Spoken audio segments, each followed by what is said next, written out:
Welcome to Critical Hit, a Major Spoilers podcast. Thank you so much for downloading and checking us out this week. And oh boy, ladies and gentlemen, do we have a treat for you this week? Not only are we playing a new game system, we've got a new game master, one that you've heard before, and actually, not to stroke his ego too much, but a lot of you request him as a GM and get very excited when I say Dr. Brad Will is here to GM a game. And Brad, people just go crazy. Ooh, Brad's back. I love Brad. So don't disappoint us as we play a game of Numenera. Okay, no pressure. Thanks, pal. We spent a long time last week talking about Numenera, the system, and kind of how it works and some of the character development stuff. And I think we're ready to begin an adventure if there are no pressing questions from anybody. Everybody understands the game. Brian's got it down. Pat? Yeah, I think I got a pretty solid idea of it. Okay. Well, that's really half the fun right there. So, Brad, where are you going to take us? Okay, well, I actually wrote, which is something I don't do, I wrote up a nice little preamble, and I'll read it to you all. 10 years ago, Mater Phyllis found the drive. In her search for oddities, artifacts, and Numenera, she had journeyed north of the Spirit Lands, across the River of Sagas. While camped on the edge of the darking wood, Mater Phyllis woke to the comforting hum of the drive, just barely perceptible in the otherwise silent pre-dawn hour. Phyllis followed the deep resonant vibration to a clearing in the forest. Tearing a layer of snapweed and thulium vines away from the massive obelisk, she revealed the surface of russet synth. Within minutes, Mater Phyllis and her expedition crew had stripped away all the vines and undergrowth, and the drive stood revealed in the morning sun, 5 meters high and 3 meters wide. The now familiar motes of inky black raced along the intricate grooves of the obelisk's 4 surfaces, and protruding from the western face was the hub, spinning, constantly and consistently, as it always has and always will. Both Phyllis and the expedition's right, Valence Parn, recognized the potential of the drive and its spinning hub. With some clever engineering, this source of persistent and reliable kinetic energy could serve as the central drive of a lumber mill, a grist mill, and more. Within months, the expedition camp had become a settlement, and Valence Parn had worked out the structure for a belt drive and flywheel to power a synth steel blade. The mill would provide the new community with enough lumber to build a small village and protective palisade, and still allow for valuable export trade. Over the years, the village grew, attracting brave settlers willing to venture into the wilds far north of the Steadfast. Farmers found the soil south of the Darking Woods suitable for growing quadrotriticale and other grains, and Valence Parn further capitalized on the endless spinning of the drive's hub, building a grist mill immediately south of the lumber mill. The drive remains an enigma, even after the arrival of Galen Brill, an Eon priest who was sent by his order to investigate the obelisk. The only clue to any information about the builders of the drive, if he could be said to be a clue, was found when Billy Doodle was digging the foundation of what would become Doodle House, the village's first and only alehouse. About 2 meters down, Billy's spade struck a patch of synth, the same deep, dark orange color of the obelisk. Eventually, Billy uncovered a hatchway, and when she pried it open, out climbed Silica, a strange automaton made of a dense clay-like substance. If Silica knows anything about the drive, the automaton has not shared it with the community.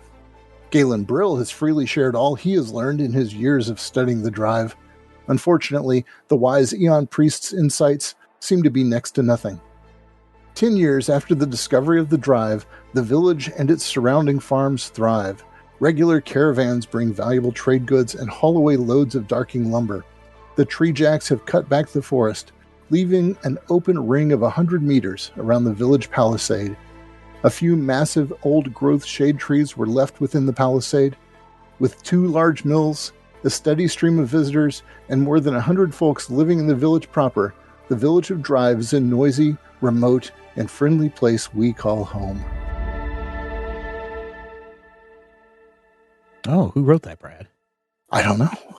That was written by Glory Thipp, the mayor of the village of Drive. Ah, okay. Yeah. Very nice. No, I will let her know that you appreciated it. Please do. All right. So, that's the village of Drive. That is where you all find yourselves.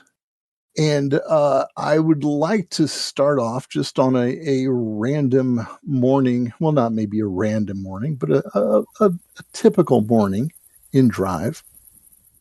The only remarkable thing that's been happening in town recently is that every morning, a little flock of about 6 gazers stream into town from the north, and they circle around the drive, flying around. Gazers are little silver balls. Well, they're pretty big balls. Imagine about the size of a basketball.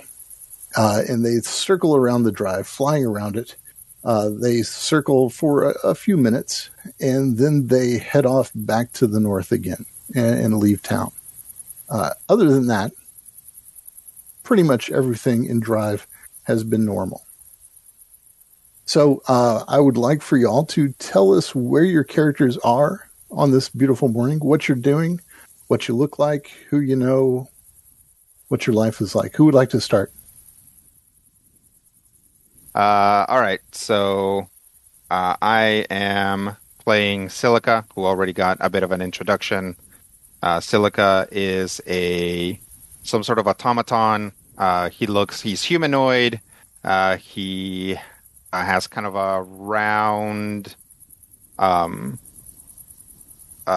torso. Like he's kind of like when you see like weightlifters, he's got like that physique rather than like a bodybuilder.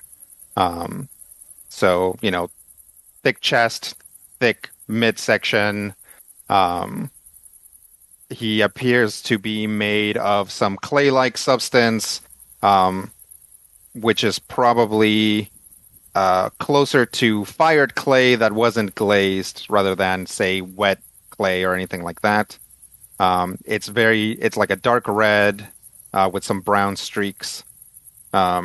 He's wearing a pair of pants because that's what people in this village do. And also attached to attached to his body, he has on one arm has a what looks like a bracer, which really does not absolutely clashes with aesthetically the rest of him, because it looks like if you stuck an Apple product in a lump of clay. And if I'm allowed to also have one of these other ciphers put in. Did you see the third one?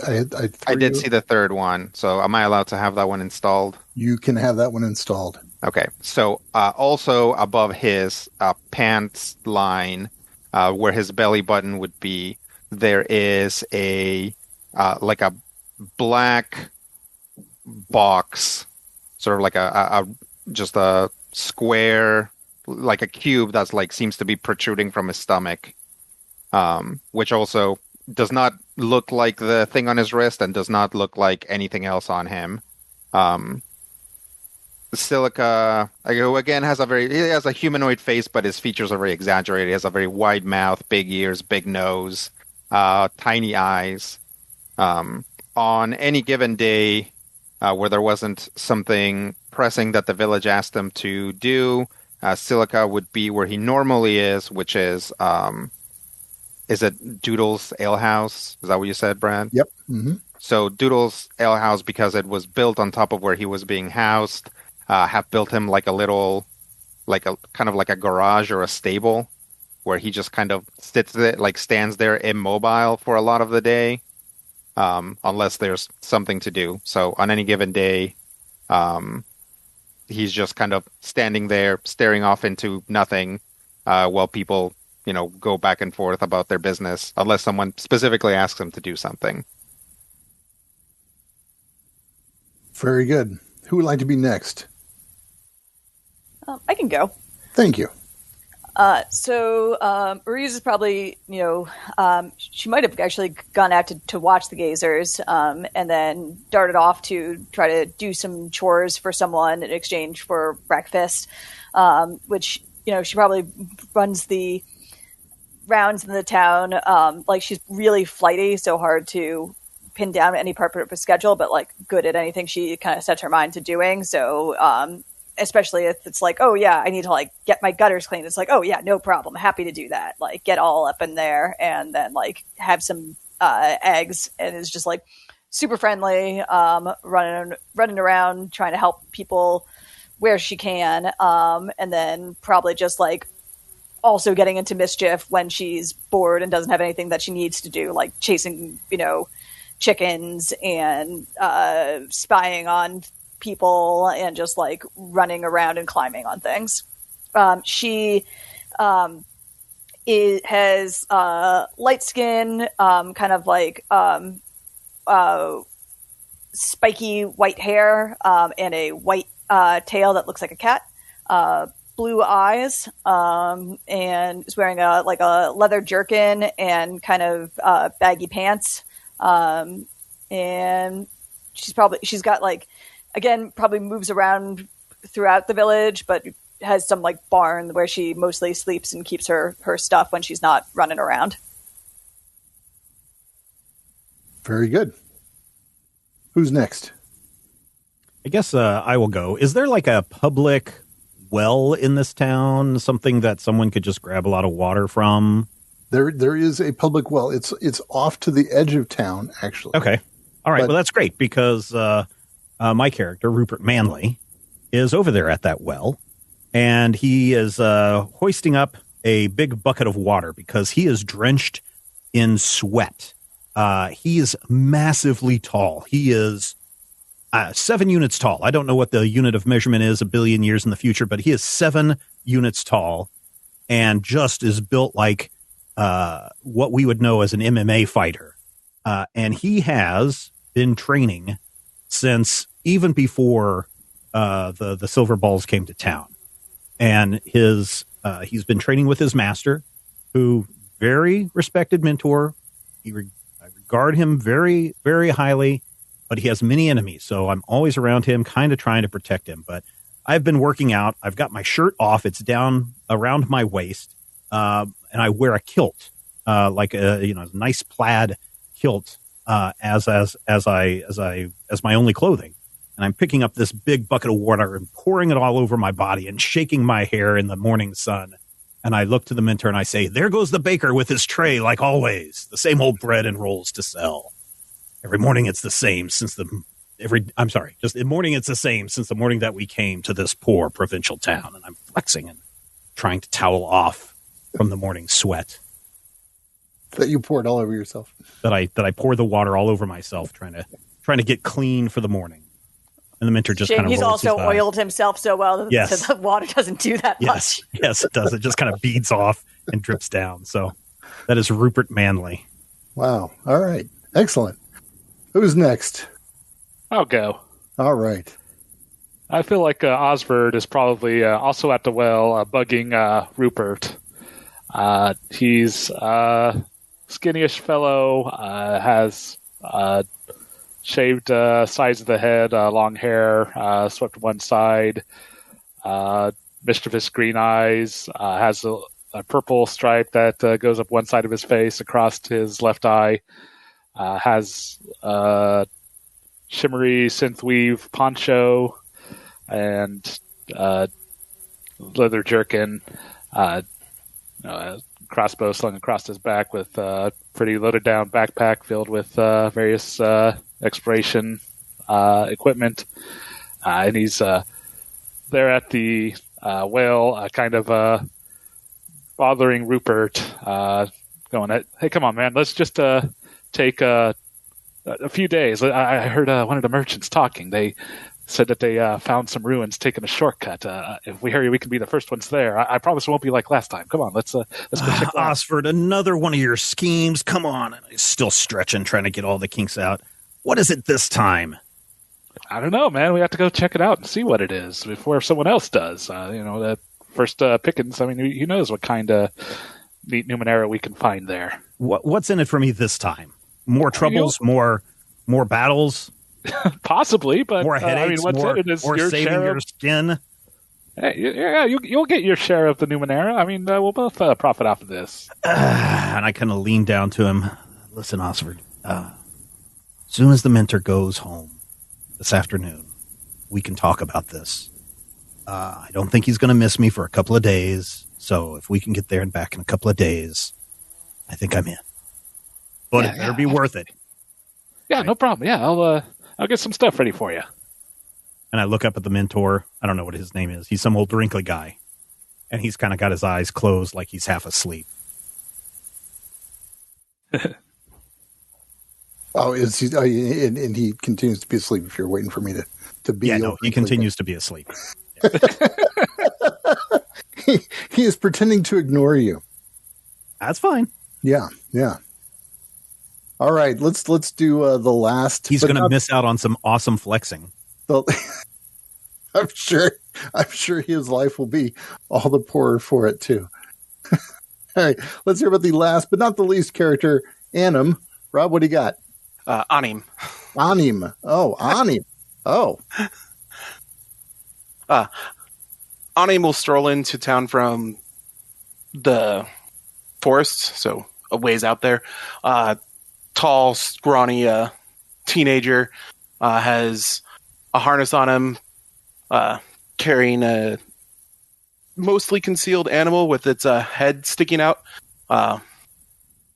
Round, or the animal's got a round white head that you can see is looking around, but is not particularly well described, or not well described. That's obviously not well described. I'm describing it.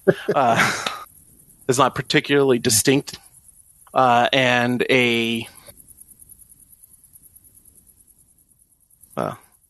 wearing a collection of plates and like carapaces and fur skins over as a makeshift armor for him. Wandering in, bringing in a sack of whatever berries, mushrooms, etc. you happen to scavenge from the forest this early morning. Okay, and he's coming into town? Yeah. All right.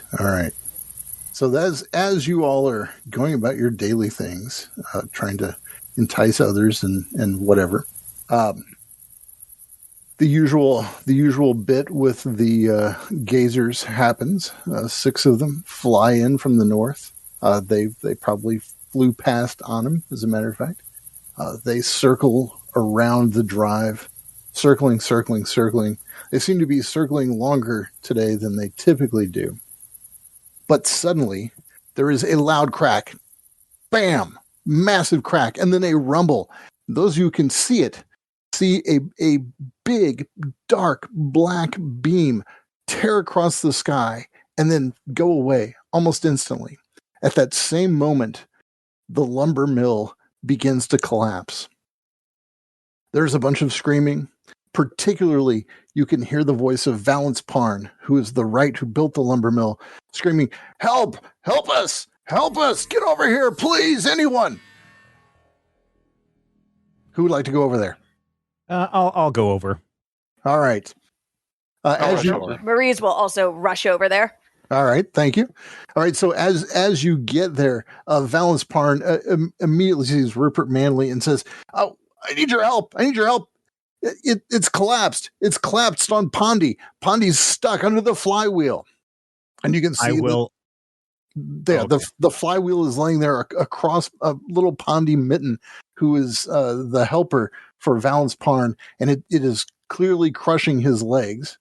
And someone needs to lift this massive flywheel off of this this poor little child.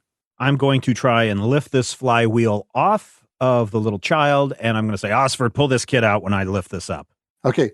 Yeah. So the difficulty for doing this lift is going to be a difficulty of 6. It is an intimidating task. Wow. And a difficulty of 6 means you need to roll an 18 in order to achieve this. So this is the part where I can spend some of my might points to bring that down a little bit. You could spend some points to put forth some effort on this. So I will go ahead and spend what I have to spend, 3 points or 2 points. Do you have a might? My might is 21. Your might and I also have an edge of 1. So that'll take it down to 5. No, okay. So it costs 3 points. Since you have an edge of 1, it'll only cost you 2 points to put forth effort. All right. All right. So that'll get it down to 19. One level. So your might points are down to 19. Okay. But now the task has moved from being a difficulty of 6 to a difficulty of 5. And what that means is you now have to roll a 15 or better to pull this off. Do you have any kind of lifting skill? I do not have a lifting skill. I have a jumping and a climbing skill. Yeah, he's a jumping and a climbing guy. I'll let me help you out, or I'll help Rupert Manley out. Rupert probably has a basic sensibility of simple machines. Yeah. And I'm sure that he can see nearby that large piece of timber that used to be a part of the lumber mill, but is just sitting there, would make a really good lever. Oh, okay. Yeah, I'll grab that and use that as a lever. Okay, and so using the lever will help you out. Now this task is a level 4 task, so you only need to roll a 12 or better. If there were anybody else around who could help you a little bit, that might reduce the task even further. Is Silica around? I heard he was standing around the village, or I thought I saw him standing around in the village. Silica is definitely on his way. Okay. And then so I have fleet of foot, so I can get there pretty quickly. So I could potentially also be there, depending on. I'll point to Anam, and I will also point to what is your name? Maris? Mm-hmm. I'll point to Maris before I get this. Come help me. We must help this child. All right. So with some help from some other people who are also trying to lift and pull the child, we can get this task down to a level 3 task. So you've got to roll a 9 or better on a 20-sided die. And I'm not sure that it is possible. I rolled a 9. Oh, very good. Well done. Or is that the number? I think we'll call that well done. I mean, actually, I think it's the number you have to beat. I think you have to roll better than a 9 on a 20. What? Poor little kid. He died. He did not die. We're all sad now. Pondy did not die. That's a really bizarre question. Why was I thinking in my head it was 9 or better? But then as soon as you rolled that's how I thought it. That's how I thought it was too. She had to roll a 9 or better. A 9 or better. Is it? Let me check this. Well, I mean, do we want this child to live or not? Ladies and gentlemen, clap your hands if you want the child to live. Say, I believe. I believe. I don't want the child to. Oh, wait. Did I say that out loud? I believe it's meet or beat. It is meet or beat. All right. Very good. There it is. Your target number was 9. Yes, it is articulated specifically as a target number. Why? Maybe second guess that. Okay. The muscles pop out of Rupert's, biceps and triceps, and you can see his back muscles and his legs are straining. And the others are also helping. So Pondy Minton is able to be pulled out. So I grab him and skid her out of there as quick as I can out of the building. One of his legs is really, really, really horribly mangled. But if you get him to the ale house, probably somebody there can at least apply some first aid and get this child started on some healing. So that would be a great thing if you could do that. Yeah, absolutely. Running our medic. Help this kid. Someone, anyone. Medic. All right. So Silica is on his way there, and then when Osvald basically runs past them to take him to the ale house, Silica does a slow turn and starts following them back to the ale house. So you get him there. Billy is there in the ale house, as she always is. And she says, get him over here. Get him over here. She clears off a table and she starts to take care of the child. There's also the other attendant there. His name is Randy, and Randy comes over and he's also helping out. And Billy's shouting stuff at Randy, and it looks like they're going to get this kid taken care of. Okay. Meanwhile, at the now wrecked lumber mill, Valence Parn is just crumbled in a heap in shock at the horrible thing that's happened to Pondy and at this ridiculous tragedy that has destroyed this lumber mill, his pride and joy. What happened here? Whatever has happened, well, the drive seized up. You know, for years I had a belt system, and I just had a belt that was pulled off the hub, and it wasn't efficient enough for me. So I clamped a gear onto the hub, and everything was run by a gear system instead of the old belt system. Rupert just kind of stares at him. Look, how long ago did you do that? I was only about 4 years ago. Oh, well, that doesn't seem like it would cause the problem today. Well, I don't know what the Gazer's fault. I don't know what's fault it was, but look, the drive isn't spinning anymore. It's not doing anything. And the drive, even when the gears of the mills were not engaged, the drive would constantly have a little hum to it. Just it was actually a nice, very pleasant, just a little mechanical hum that was constantly coming from the drive. That's gone now. Also, the face of the drive was carved with a series of grooves, a really intricate pattern of grooves, almost like a maze. And all along these grooves were little black shadows that would just race along the grooves. The black shadows are gone now also.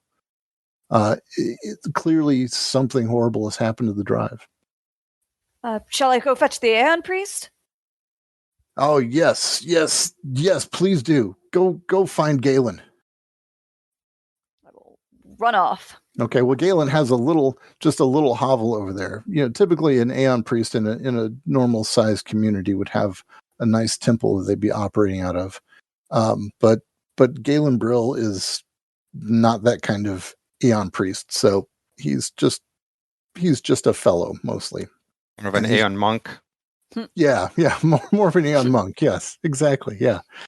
So when you find him, he's actually still in bed, hasn't gotten up yet. Although he did hear that big loud noise, the crack and the rumble of the lumber mill collapsing. Yeah, and she'll just throw open the door and like jump on his bed and be like, "Get up, child! What are you doing?" There's a problem over at the mill. There was a big flash of lightning, and now the drive's broken. Trouble at the mill, you say? Well, yeah. I guess I'll be there in just a few minutes. Give me a bit to get a spot of tea and get dressed, and I will be over there. Old men move so slowly.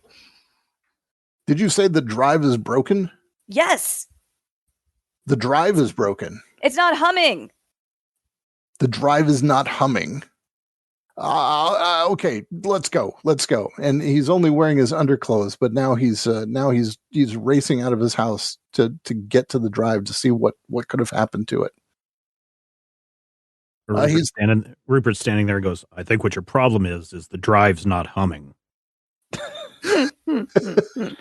Brilliant, sir. Brilliant. I suppose that's drive's not humming? That's your idea of humor, is it? No, it's obvious. The drive's not humming. That's why everything's not working. Yes, obviously. Eventually, Galen Brill gets over there rather quickly. He starts taking a look at things.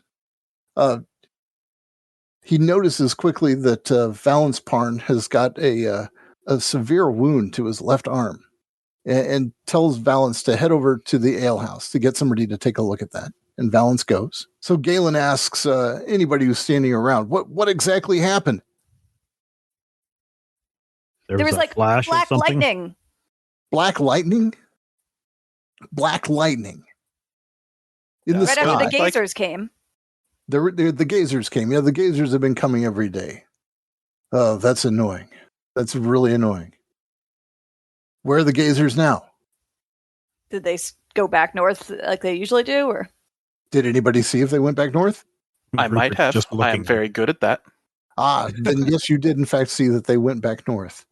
They zipped off back north after the big collapse. Went back where they normally do. Okay. So, well, what's that? And Galen points to the north, directly to the north. And you can see a black beam, maybe. It appears from here to be about the width of a human hair, but there is definitely a black beam stretching from the ground all the way as high as you can possibly see anything being. Then it basically is just invisible. It becomes so thin. Was that there before? Is it moving away or is it just standing there? It's just standing there. I've never seen that before. I've never seen that before either. Clearly something has happened. So you say the black lightning, did it strike the ground somewhere or did it just cut across the sky? You all remember that it just cut across the sky. I'll help you with that one. it was just across the sky. Excellent. Awesome. I think we need to find out what happened. Well, who's up for an expedition? Oh, me. Well, no, child. No, I was asking these fellows here. But I'm going to come anyways. What do you mean you're going to come anyways? I mean, try to stop me. She darts around. Okay. All right, fine. Whatever. I'm in. You're in? Excellent. Thank you. So Silica will arrive at the obelisk, and he'll look at it and say, "It's not humming." It's not humming, Silica. It is not humming. Can I ask you all to put together some gear? I have a plan. I've noticed. Come with me to the palisade. And so he drags you all to the palisade. Do you see how? By now I've put on my shirt. Oh, that's good. There's an oddly, minimally clothed group. It still is actually. He says, "Look out over here at the tree line. You see how the trees are all uniformly thick, uniformly old, uniformly well nourished. Except if you look directly north, directly where that beam is shining, you see there the trees are thinner. Do you see that?"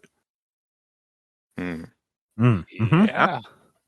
Silica, I'm sure you've noticed this. We've talked about this often. Yes. Many years ago, Silica and I took a probe and probed the ground in that area. In fact, probed the ground basically from here into, I would say, what do you think, a kilometer or so into the tree line. Yes. And there is something about 2.5, 3 meters under the soil, all the way out there. In fact, as far as we cared to go, until we got tired of going further, because the trees seemed oddly thin. I think we need to head north. Can you all put together an expedition for me? And let's go. I've got to get some tea, and I guess I ought to get dressed also. That would be a good idea. I'll go get my bag. Brilliant, child. Thank you. Thank you very much. You're welcome. We're ready to go. I look at Osvard. Are you going on this? I mean, if you are, I suppose I will. I mean, my stuff's already packed because I had other plans, but this might be a bit more important. I got nothing else better to do today. Yeah, pretty much. All right, I'm in. All right. So eventually you all meet, I guess probably there at the gate of the palisade, heading north out of town. Yep. All right. Kalen wants to come along, but he's quite a bit older than, well, no, it's not quite a bit older than Silica, that's for sure. But he's quite a bit older than the rest of you, and is likely to slow you down. But he would prefer to be allowed to come on. I'm supposing that nobody is going to object to that. Here he comes now, in fact. Are you all ready? Yes. Yeah. Yeah, All but right. shouldn't you stay back and like make sure that everyone's okay? Nonsense, child. Nonsense. Valence is here. Glory is here. She's the mayor. It's her job to make sure that the town is okay. Everything will be fine and dandy. Fine and dandy. Oh no! And as he says, "Oh no," you see another line of 6 gazers come down from the north. They barrel past you and go into town and begin again to circle the drive. What do you all do? Chase after them. Okay. Does it look like they're behaving differently? They are simply circling the drive. Okay. But usually we don't get a second group of gazers per day. No, you do not usually get a second group of gazers per day. Can I try to suss out basically any differences between how these are behaving from the usual ones? Just try to like basically figure out what they're doing or get some sort of clue as to what they're doing. Yeah, so these gazers are very specifically shooting these red beams of light at the drive. So they seem to be either trying to damage it, although it doesn't seem to be having any damaging effect, or they're trying to touch it somehow. But they're shooting red beams of light at the drive. Okay. Go ahead. Also, Rob, Annam has particularly good catching sight of things. Is that correct? Yeah. Yeah. So Annam sees coming out of just of the edge of the woods a what would appear to be kind of a quadruped animal, except that it is made of steel. It is just standing there on the edge of the woods, looking at the town. It has a long, sinewy looking tail. Well, metallically sinewy looking tail. And it just stands there at the edge of town looking at you all. And the gazers spin around. And now, after spinning around the drive for a moment, they seem to peel off and they seem to be looking at the bits of the lumber mill that have collapsed there. The gazers are looking at the lumber mill now? Gazers appear to be looking at the lumber mill. Yeah, they're now going around the lumber mill and flying very close to the collapsed bits of the lumber mill. Yes. Maybe we should catch one. Yeah, I'm going to chase one around and try to catch it. Okay, what are you going to about that thing? What are you going to use to catch it? Well, that's a good question. I was thinking, how big are they again? They're about the size of a basketball, about a foot and a half, about 18 inches across. I will pull the blanket out of my pack and then try to just like use it as an impromptu net. Okay, that's a good idea. I was going to take off my poncho and kind of try to do the same thing. Okay, well, are you each going to pick a different one, or are you going to pick the same one? Yeah, we could try like herding it together. All right, okay. So the gazer has a speed defense of level 2. So that means it's going to take a 6 to catch one of these in a poncho and or in a blanket. So who would like to try first? I've got a speed of 17 and a edge in speed, so I'm gonna go for that. Go for it. You don't add bonuses. You actually just negotiate up front that you're good at things. So if you want to use some effort to do this, you could. That would make this almost a sure thing. So if you spent 3 points of speed minus your edge, you could put forth some effort to reduce this down to a level 1 task, which would only require you to roll a 3. Cool. Yeah, so my edge is 1, so I'd only have to spend 2 points. That's correct. I'll do that. All right. So roll a d20. I rolled a look nat at 20. that. A nat 20. Oh, dang. Wow. Oh, so snap. there's a special thing that happens with, 17, 18, 19s, and 20s in this game, Brad? Yes, correct. Yep. So if you were doing damage, you would get to do plus 4 points of damage. But in sort of a regular sort of action roll, you get a major effect. Oh, cool. So you can imagine what, I mean, you can sort of tell me what you think a good major effect might be here. So, maybe I catch 2? You could catch 2. That would be a thing you could do. Sure. Okay. You get 2 of them. And so there they are in your blanket. I'll tell you what, let me give you a better major effect Sure. you might want to do. How about when you catch it, you also knock it out and disable it. Oh, perfect. As Great. opposed to having 2 gazers stuck in a blanket, having a Struggling around. Yeah, gazers caught in a blanket might be a better thing for you, actually. Works for me. All right. So you catch it and punk, it lands on the ground and it seems to be out. It seems to be unconscious, as if a gazer were ever conscious. All right. Who else is grabbing one? I mean, I was going to try. Do you want to? Yeah. I'll try sneaking up on it. I don't know if I'll be able to actually leverage stealth as an advantage on that, but yeah, I'll creep up and then try to jump and net into my poncho. You have a edge of 1 in speed, so it would only cost you 2 to put forth some effort on this. Okay. If you want to. But I wouldn't be able to utilize stealth, my training in stealth, to get a. Oh, okay. We can say you can knock it down with stealth. Okay, so stealth on the gazer, sure. And so you can knock it down to a level 1. You've got to roll a 3 or better. That's with no effort whatsoever. All right. I'll just try that. Okay. Oh, a 19. A 19. That gives you a minor effect. This is ridiculous. Wow. Okay, so you can pick a minor effect. What kind of minor effect would you like to do? You could. Yeah, presumably I wouldn't be able to disable it since that was previously established as a major, but maybe I can damage whatever that beam thing is, so it can't retaliate against me with it.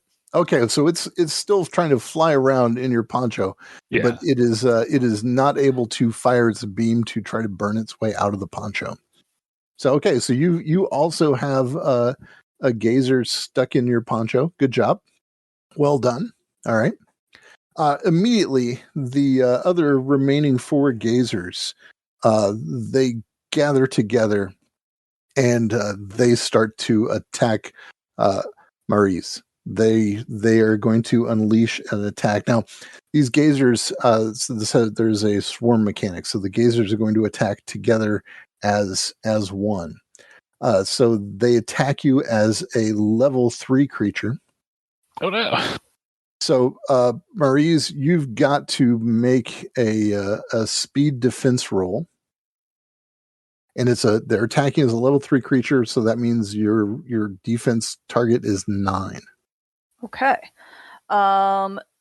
So, can I do like? I guess they already fly. All right. So my difficulty is 9. So. Hey, Sam. Are you trained in any defense actions? That's a good question. No. Okay.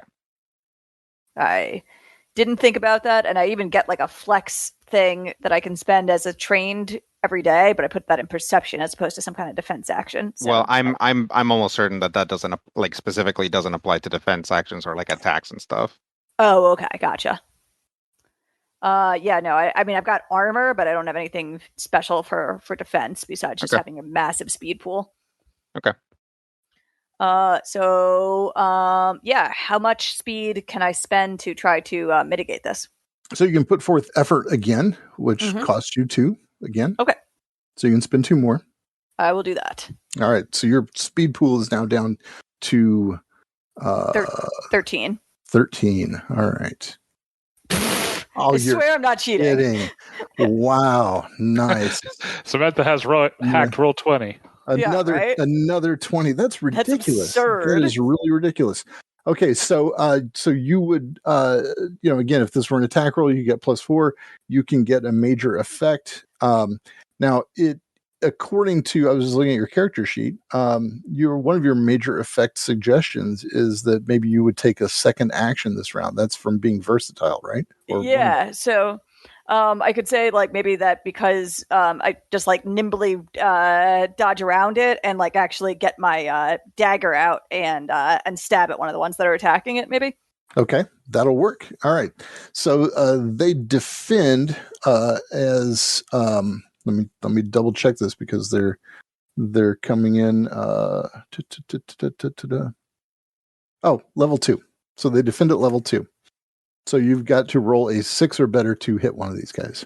Okay. And I'm using a light weapon. I forget how that works again. Like I feel like that improves basically my accuracy, but it definitely does not cost you more in accuracy. Maybe that's what it is. So let's just let you use a light weapon normally. Okay, cool. All right, I'll just roll it. So I roll a 7.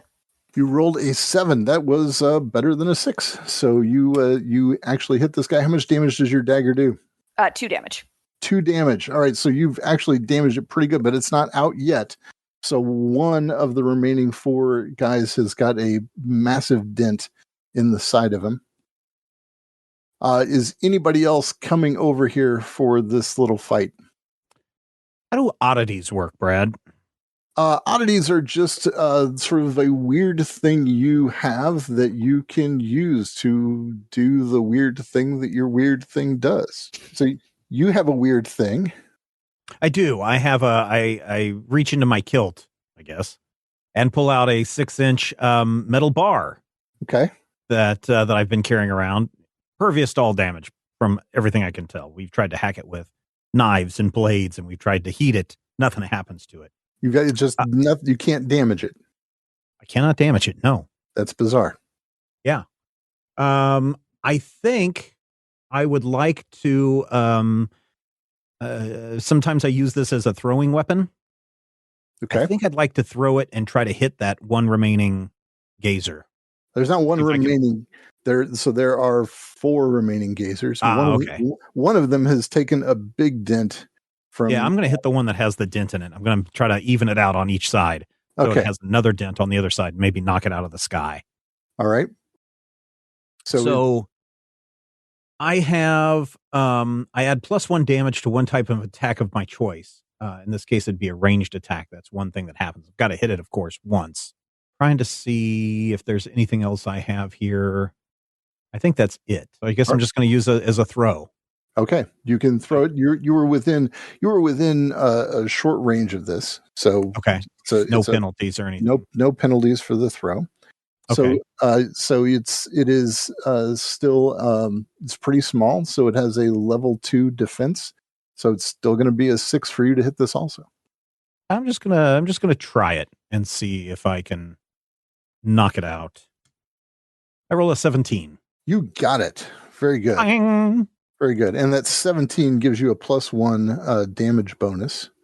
So in addition to the +1 damage that I already had for hitting it with my combat prowess. Yep. So if you had thrown at one of the ones that didn't have a dent in it, you would have killed it. But this one is definitely killed. So we're down to 3 little gazers plus the one that Osford has wrapped up in his poncho that is bouncing around in his poncho.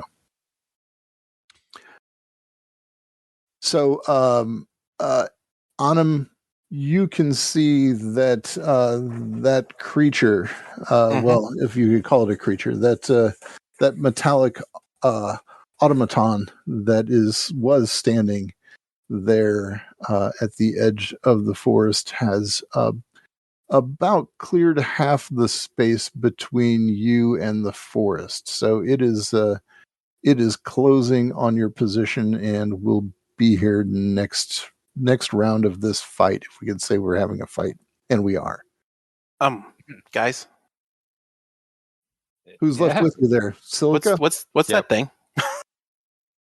Does it seem hostile? It seems hostile. Okay. It seems definitely hostile. Silica will say, hostile automaton detected, and then try to Care Bear stare him to death. So he actually puts his hands on, like, makes fists and like stands, like Wonder Woman, and then like the block in his belly activates. And I'd like to use my cipher to shoot the robot Amino. That sounds like a very good idea, sir. All right, so he is now within short range of you because he's half the distance, so he's within short range. Okay. So I think cold ray emitter allows the user to project a ray of destructive energy up to 200 feet, 61 meters, that inflicts damage equal to the cipher's level. All right, so let's find out what level this cipher is. Okay. Do I roll or do you roll? You can roll. I technically don't have dice in this game. Okay. 3. All right, it is level 3. All right, very good. Now also roll a 1d10, and we'll see if if this is the last use of this cipher. Okay. It I is got a not. 9. All right, Okay. so it is still going to function for you in the future. So okay, so you hit. Oh no, roll. You need to roll to hit with this. Yeah, it doesn't say to make an attack. Yeah, but you need to roll to hit with this. This is basically just functioning as a weapon. Okay. And this guy is not a sad little gazer. Sure. He is a notch better. So he is level 4, which means you've got to roll a 12 in order to hit him. Can I be smart about hitting him, or does it need to be speed about hitting him? I think you need to be speed about hitting him. Okay. I'll just roll it because I don't have a lot of speed. Okay. All right. So D20, and I'm looking for a 12 or higher. 20, you're looking for a 12 or higher. Okay. I rolled an 8. You missed. Okay. You chilled a one of the trees. All right. Rob, is there anything Anam wants to do before this creature closes with you? Would like to throw one of my weapons. All right. Which will just be some basic throwing dagger. Then throw away, sir. So it would be speed if you want to put forth effort. Sure. All right. So that's 3 points to do that, or? It is 3 points unless you have edge, and I haven't printed out your character sheet, so I don't remember if you have edge and speed or not.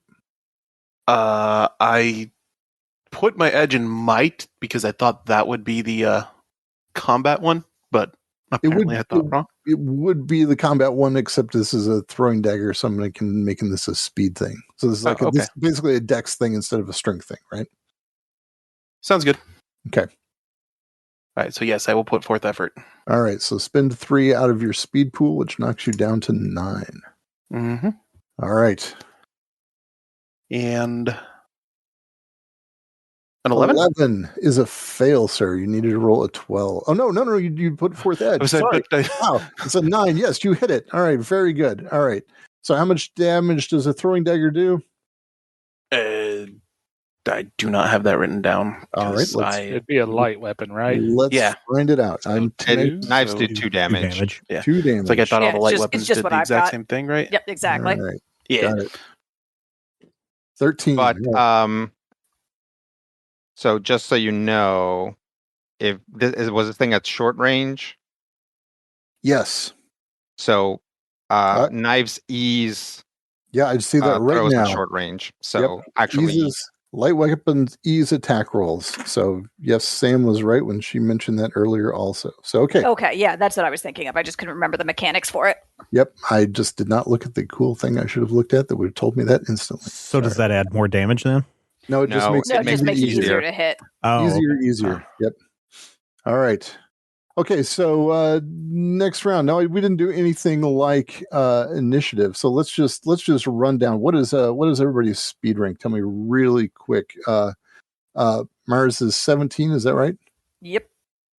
And I believe Osford is next at 15. Is that correct? Mine is 15, yep. All right. Anam is at 12. Is that correct? Yep. Rupert is at 10. 10, yep. And Silica is at 9. Is that right? Yep. All right. So we're going to go in that order, and I'm going to throw into that at various places our lovely bad guys. So first, Maurice, you can go. All right, then I'm gonna try to toss another how does this work actually? Because I used my dagger last. Do I have to like take an action to retrieve it or something like that, or? Yeah, let's say you've got to take an action to retrieve it, I suppose. So you don't have any other daggers on you, just have the one dagger. Well, I have a javelin, so I can use that instead. I'll throw the javelin, sure. All right, cool. So I will grab my javelin and chuck it at another gazer. All right. Do you want to put forth effort this time? Yeah, I will, since I'm not getting the ease from last time. So I spend 2 speed. Is that Yep, right? That is And correct. how does your pool refresh? Your pool refresh with rests, and so there are. So you can actually take your first rest in the middle of a combat. Oh, crazy! So all you've got to do is it's just an say, action. I'm going to spend an action and just chill out for a second. You roll a d6, and you add that roll plus your tier. Everybody here is tier 1. So basically it's a d6 plus 1, and you get to refresh that much of whatever pool you want to refresh. Cool. All right, then I will chuck a javelin at a gazer. All right. Though I'm going to miss by rolling a 2. That is a very sad thing, but you missed. All right, so your javelin flies wide. All right. Next, Osford, what are you going to do? You've got a gazer in a poncho there.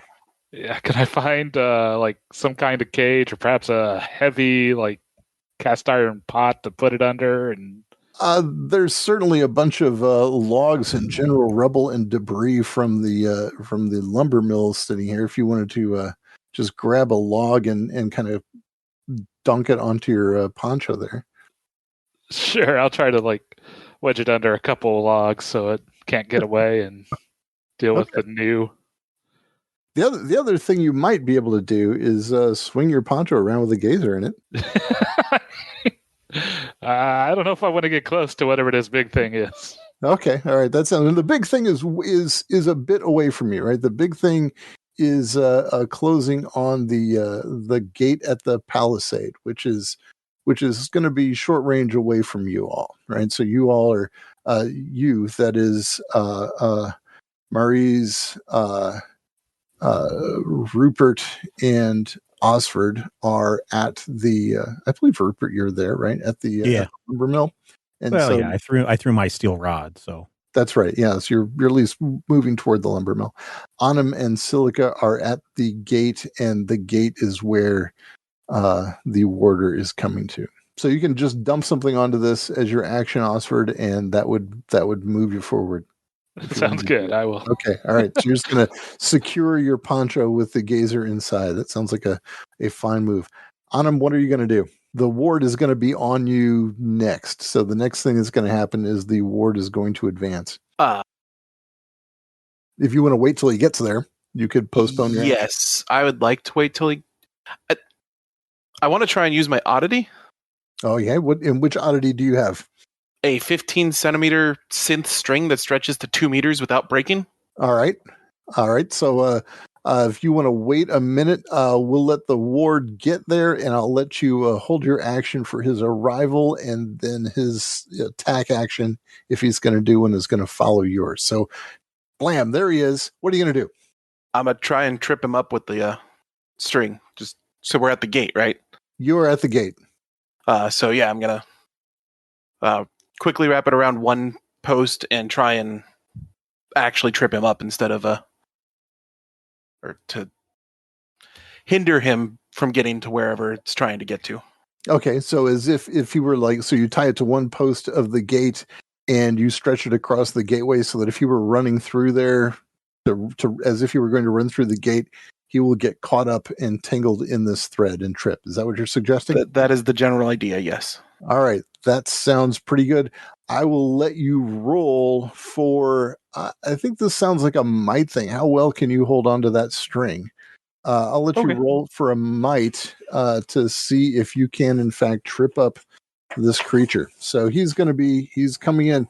So he is, as I said before, level 4. And so like any time with a level, whatever it is, creature, if you're doing something that is kind of off the books, it's always going to be at that level. So it's a 12. It's a level 4. So you want to roll a 12 and you can spend a might to put forth some effort if you want to. I will spend might to put forth some effort. All right. Because that's where my edge is. All right. So it's going to cost you 2 might. You're down to 10 in that pool, as I recall. Yep. And that's a 6. That's not going to do it. All right. So he yanks the string out of your hand. The string isn't broken, of course, which is great, but you did nothing to slow him down. And in fact, he just simply appears to be running right past you.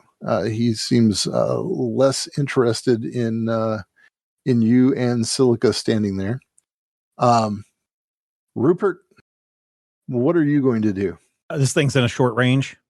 Yeah, short. It's going to be within short range to either end, either to the to the four-leggedy thing that's running through. Yeah, I'm going at the four-leggedy. I'm going to go after the four-leggedy thing. I'm going to reach back into my kilt and I'm going to pull out this weird sphere-looking thing. Okay. It may have some blinking lights on it. I don't know, but I'm just going to say, "Look out, dorks!" And I'm going to hurl this thing at the creature that's running at us. So this is a ceramic sphere that can be thrown in a short range. It has a level 1d6 plus 2. I don't know what that means. So you got to roll a level for it. So roll a 1d6, and let's find out what your what level this cipher is. And then do I need to add 2 to it? Or 1d6 plus 2, as it says there. Okay. This is a level 5. It is a level 5. All right. So you throw it. This one, I guess, when I'm looking at these things thinking, okay, I think this is just going to go. I think this just explodes in an immediate radius. And so all you've got to do is make sure that you throw it near him. So let's roll. I guess you've got to hit him if it's immediate. So let's make a roll to hit there. So I'm doing speed on this. You are doing speed on this throw. All right. I'm going to throw in some effort here. All right. So my speed will go from 10 to 8. All right. Do you have edge and speed? I do. Yes, you do. Good job. Let's see. Let's see if I have anything else. I don't suppose skills actually do anything, do they? It's possible, but you would have a throw, like you've got a climbing and a jumping stuff as well. Yeah, so I would jump up in the air and throw it. No. Oh, okay. No, but if you want to jump up in the air, that would ease the level off a notch. So now I'm down to a 10 or higher is what I need to roll. 9 or higher. 9 or higher.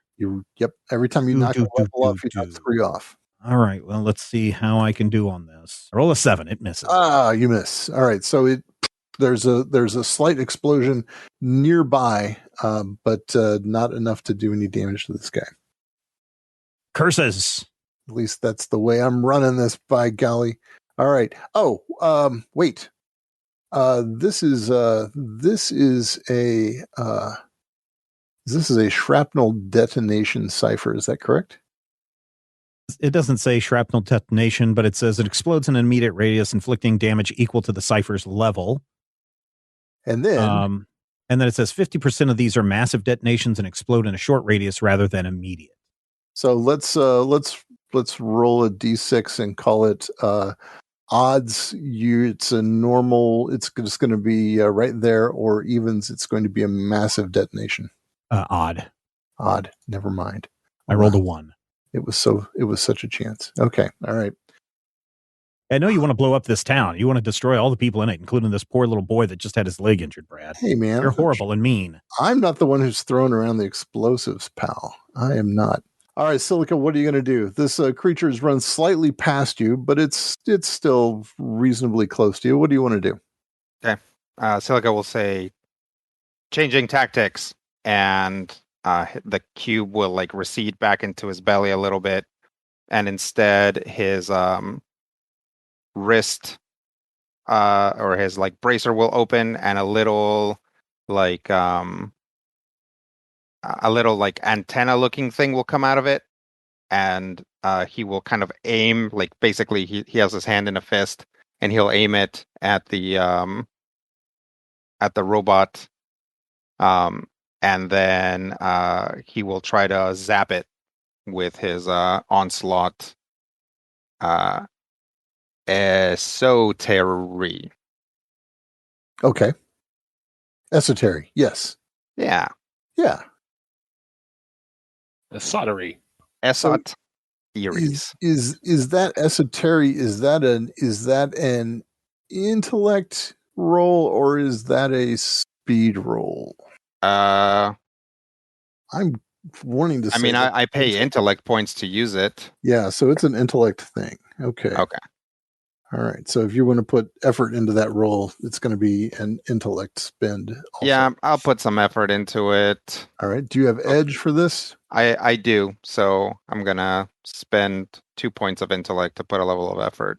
All right. Do you also spend intellect to do this esotery in general? I do, but it's 1 point and I have 1 edge, so okay. I think that I can just do it for free. You could. Okay, so the one thing that happens with edge is edge doesn't apply like over and over again in an action. So its edge is your discount for the action as a whole.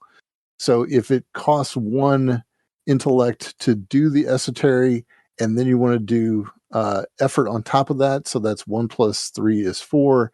Your edge gives you a discount of 1 that'll knock it down to 3.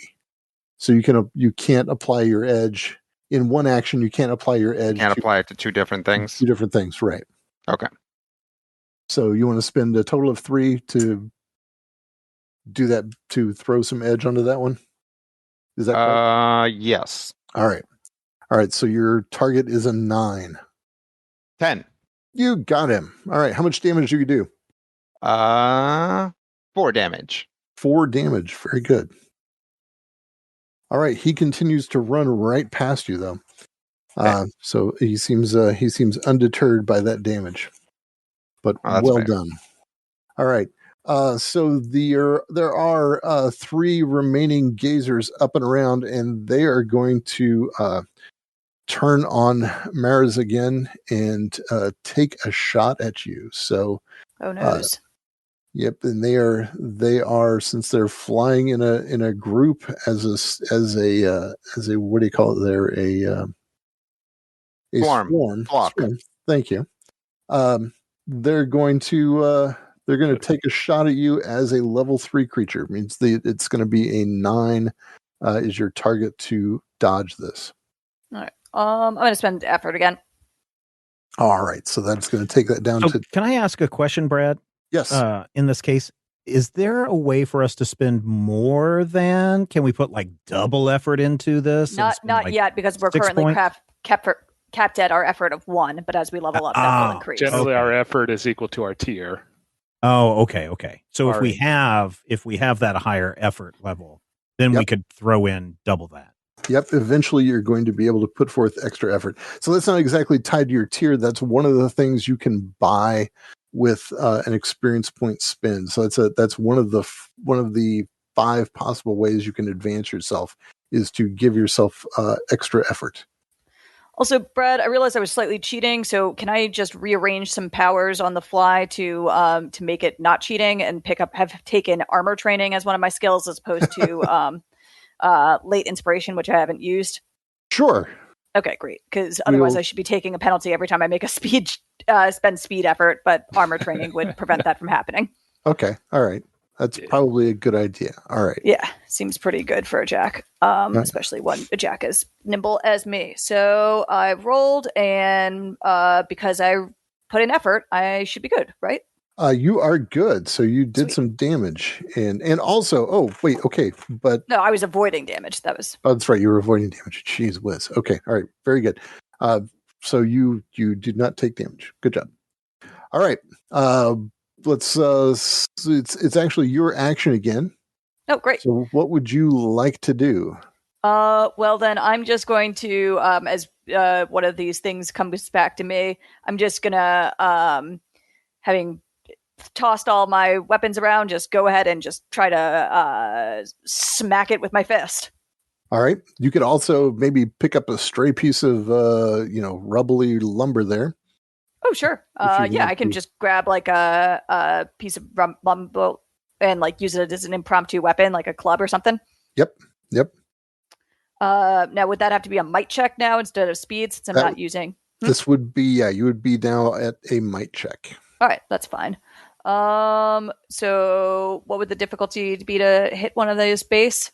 So it is the same difficulty. So it is going to be a level 3 creature. Oh, I'm sorry. It's this speed defense is a level 2. So it's a level 2. So you're shooting for a 6. Are you gonna pick up a small piece of lumber as a light weapon, or I'll pick up a small piece because I'm probably more comfortable with that anyways. So. Okay, so we'll call that a light improvised weapon, which means we can reduce this down to a 3 to hit this guy.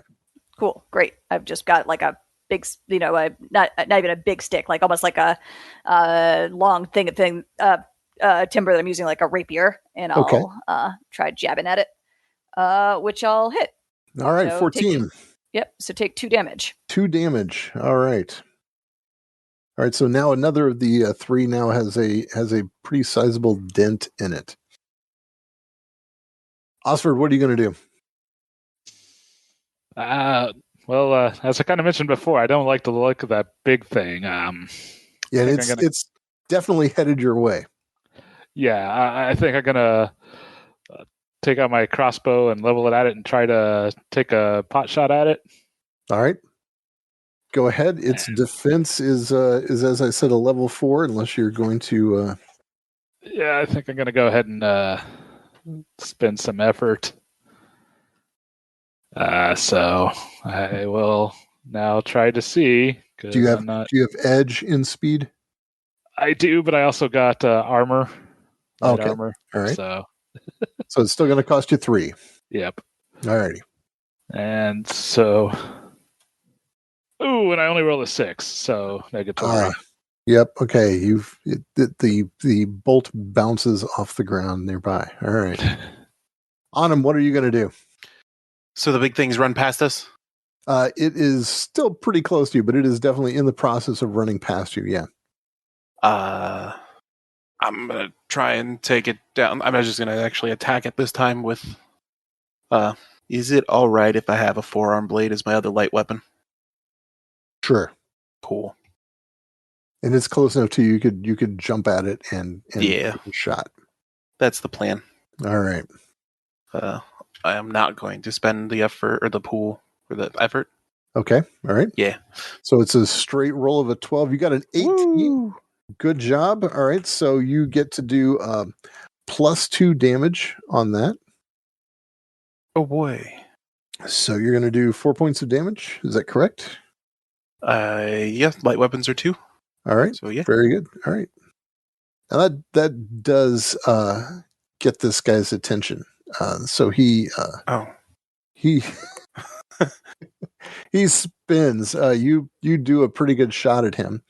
So in a little cloud of dust there, he spins around and takes a shot at you. In fact, with his tail of all things, and so his tail slashes out at you. And it's you'd see as it's coming at you, there is a blade on this tail. So why don't you roll a speed to dodge this thing? All right. Can I spend effort on this one? Yes. Okay, I would like to spend effort on this one. All right. Is that a 3 or a 2 from you? Do you have edge? I have edge and might. All right. So you have edge and might, so it's going to be a 3 for your speed. Okay. 6. 13? 13 is going to save you. Good job. Yay. All right, so you dodge the slashing tail of this crazy beast, who is not really a beast. Rupert, what are you going to do? I'm going to punch this beast right in its face. All right. So I'm going to use my might. Okay. I've got to roll a 12 or higher. I need to bring that down. Okay. I'm going to, so I'm going to have to spend some of my cool points Okay. to bring it down to a level 3. Right. So I have to roll a 9 or higher. 9 or higher. Let's see. Man, I sure wish I had that other. So let me ask you. I used my shrapnel detonation. That's gone now, right? That thing is doesn't gone. exist. It does not. So I can delete that off of my character sheet. Yep. Let's see if there's anything else that I can do. No, I think that's all I can do. So I have to roll a 9 or higher here. And I roll a 13. A 13 gets him. All right. So I'm going to do, because I used my fists. When you make an unarmed attack, since it's a punch or kick, it counts as a medium weapon. So there's 4 points of damage. Because I am a martial artist, or no weapons person. I inflict 2 additional points of damage from unarmed attacks. So that's 6 points there. And then I guess I should have called it out sooner. Combat prowess, you add 1 point of damage to one type of attack of your choice, melee attack or ranged attack. And I would go with the punching attack. So that would take it up to 7 points of damage. Okay. I think that combat prowess move is like a thing that you choose when you make the character. Oh, okay. Then I'm just going to go with melee then, if that's okay. I know it didn't even count last time whenever I threw that. So I'm just going to go with melee. We will retcon that, and you didn't need that one piece to knock this thing out cold. It is gone. It is sparking and smoking and in a clump. Oh yeah. So there you go. All right. Well done. Did you guys see that? Did you see that? Did you see that? Yeah, Rupert, we saw it. Silica, what are you going to do? I will say threat appears to be neutralized, and then start walking towards the remaining spheroids. Yeah, little gazer guys. Yep. And then try to shoot those guys with a cold laser. All right. Do you want to do the one that's damaged or one of the ones that is not damaged at all? Let's do one of the ones that's damaged. Okay. So I think it's just a speed roll. Yep. So his defense is level 2. So it's 6 or better. Well, let's see. I got a 7. You got him. And it collapses to the ground, also smoking and sparking. So well done. So the 2 remaining gazers simply shoot straight up, well out of range of anybody. They are saying adios. Oh, and your cold beam is going to continue to function. Very good. Okay. So the 2 remaining gazers flee. They are out of your reach, and there you are with a dead quadruped with a knifey-looking tail and a handful of gazers, one of which is still bouncing around inside a poncho. So one of the things that you could do if you had, say, a delve around or a nano around is disassemble these guys and see what kind of interesting stuff you can get. I mean, if only we had a delve and a nano. Yeah. If only we had a delve and a nano. So one of the things you guys did not do when you were introducing your characters is go through their little descriptors, which we kind of did in our session 0. But Osford is a meddlesome delve who explores yesterday. Yes. And Silica, you are, what are you? I'm a tough nano who, what is it? Augments flesh with crafts. Augments flesh with grafts. Yep. That's right. Yeah. So, okay. So if you want to, you can tear into these guys and see if you can pull some ciphers out of them. I will tell you that typically you can do that. Okay. So because my cipher didn't get spent, I'm still at my max. And I don't think that I can, unless you're saying that we can pull general ciphers out of these guys and like hand one to Steven who used up a cipher. That is exactly what I'm saying. Okay, Yes. I see. So this is one of the ways you replenish spent ciphers is by yanking them out of or just kind of finding them in loot. Okay. So the gazers, since a couple of them got away, I'll say that you can do you can find 1d6 minus 3 ciphers in the gazers if somebody wants to roll a d6 to find out how many ciphers are in there. Okay. I guess I will roll 1d6 minus 3, you said? Yep. Hey. I got a 6. There you go. 3. Right. So 3 ciphers in there. Okay, very good. And then the other creature, it also has it has 1d6 ciphers and 1d6 shins. So you guys can roll that. And by the way, in this game, GMs kind of by design don't roll dice. So that's this might be something normally really cool. a GM would be taking care of. But which one was first, shins or ciphers? Ciphers then shins. Okay. All right. Ciphers then shins. So, okay. So you guys have found a total of 7 ciphers and 5 shins. And you can figure out amongst yourselves how to pocket those. So one of the other things with ciphers is when you get them, you've got to figure out what kind of cipher it is. So sometimes ciphers can be reasonably recognizable. So between Silica and Osford, and if either of you were to fail to identify a cipher, I would say that at least certainly here in town, you could ask Galen Brill, the Eon Priest. So sort of here in town, or at least when the two of you are together, we can call it kind of a non-roll. Since at worst it would be a level 2 and you could get help from somebody to knock it down, so we could make it into a non-roll to identify these ciphers. So I'm going to grab 7 ciphers and I'm going to throw them into these. Although I'm quite good at finding ciphers, I am not good at figuring out or crafting Numenera. So. Oh, really? So you're not good at figuring out Numenera? Oh, no.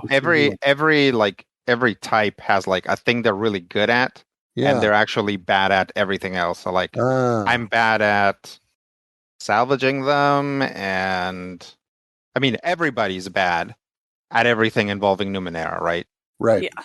Except for I'm specialized in salvaging Numenera. Yeah, he's specialized in salvaging it. I'm specialized in understanding it, and neither one of us is good at crafting it. All right. Well, for now, we're just going to say you were able to identify these, and we'll go through the rigmarole of identifying them later. So, okay. So I'm throwing 7 ciphers up here. We have a rejuvenator. We have a cell disrupting detonation, which is another one of those ceramic spheres. We have an instant shelter. We have an attractor, which is a glove that can basically grab an item and make it zip to your hand. We have a reality spike, which is a metallic spike that once activated, the spike does not move ever, even if activated in midair. A might action will dislodge the spike, but then it's ruined. So you get to stick a spike someplace and it will stay there forever until someone does a might action on it. We also have an Inferno wall projector, which is a complex device that creates a wall of extreme heat up to 30 feet by 30 feet by 1 foot that inflicts damage equal to the cipher's level on anything that passes through it. The wall conforms to the space available. It lasts for 10 minutes. So those are awesome.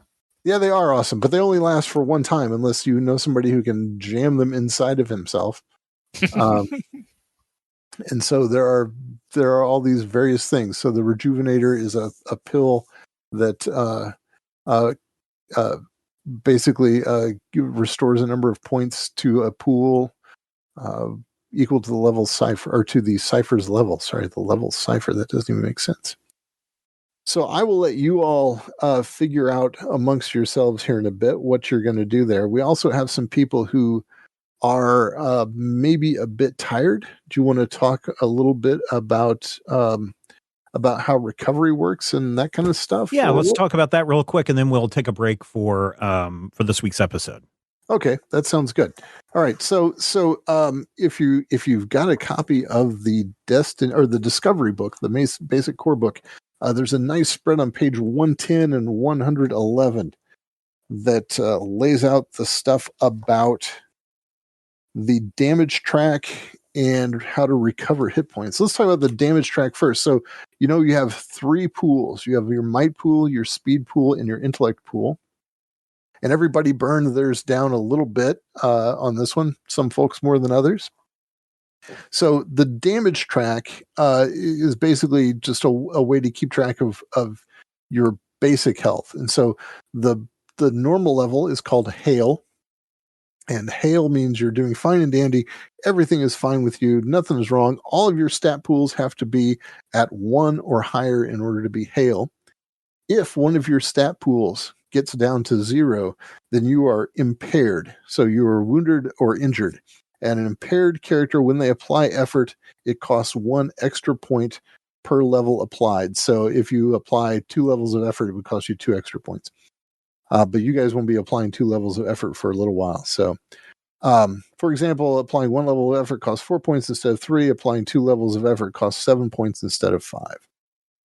And impaired characters ignores minor and major effect results on their rolls, and they don't deal as much extra damage in combat. With a special roll in combat, a roll of 17 or higher deals only 1 additional point of damage. So if one of your pools goes down to 0, one of your 3 pools, that's where you're going to be at. So you can still function. You're just not as cool as you used to be. If 2 of your pools goes down to 0, you become debilitated. This is bad. A debilitated character may not take any actions other than to move no more than an immediate distance. That is just a couple of feet. You can basically crawl around.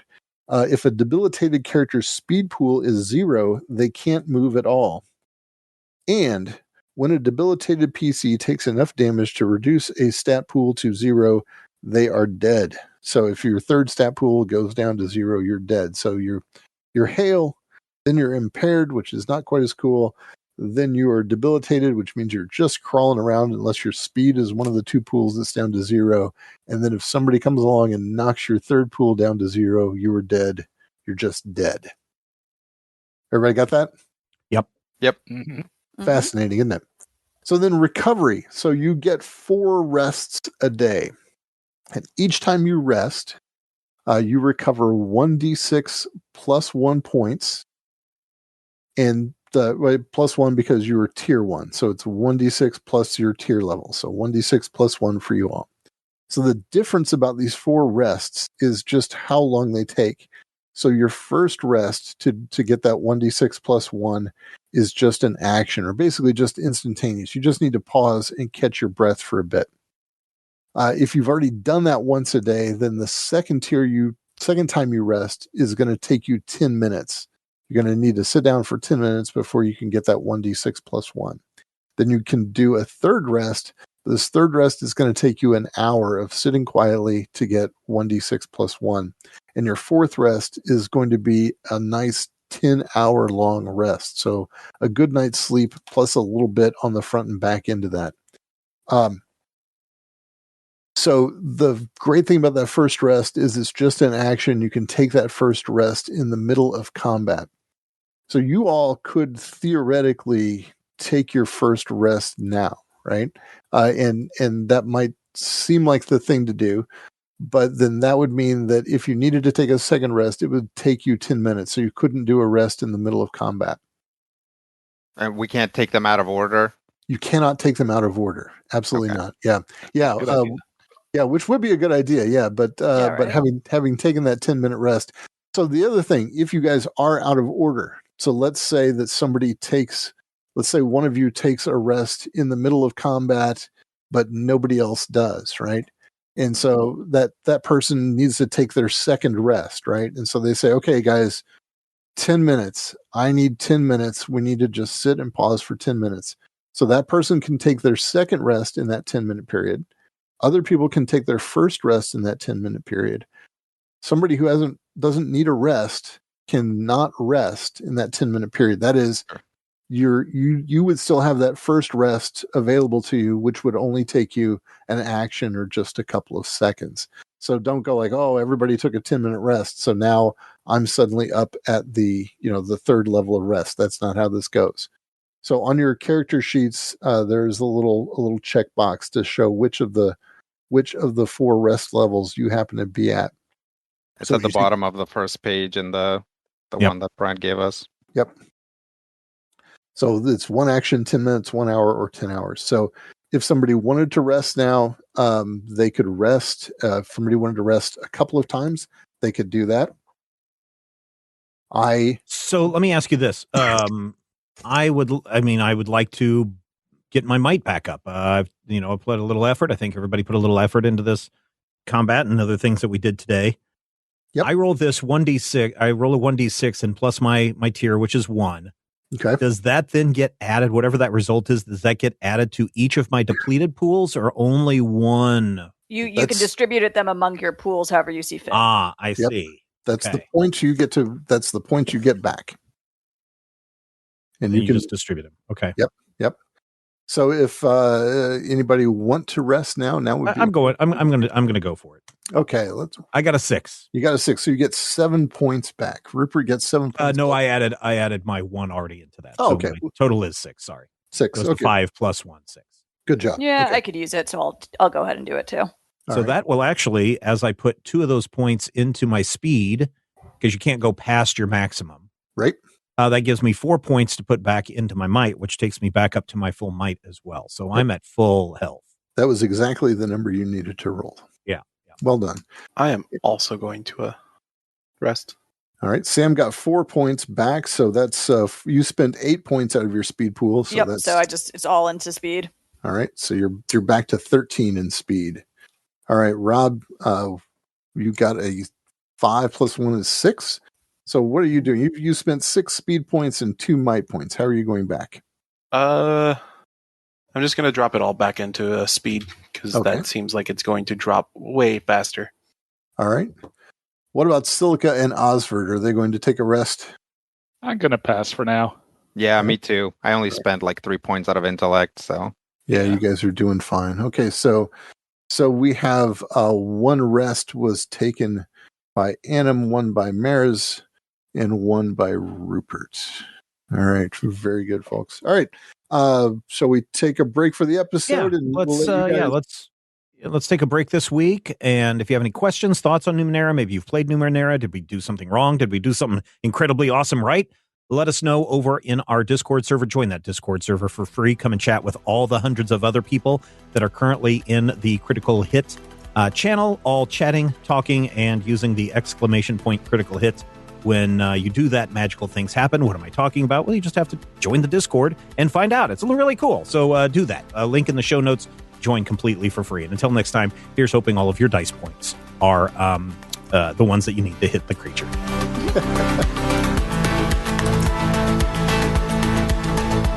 This podcast is copyright 2022 by Major Spoilers Entertainment, LLC.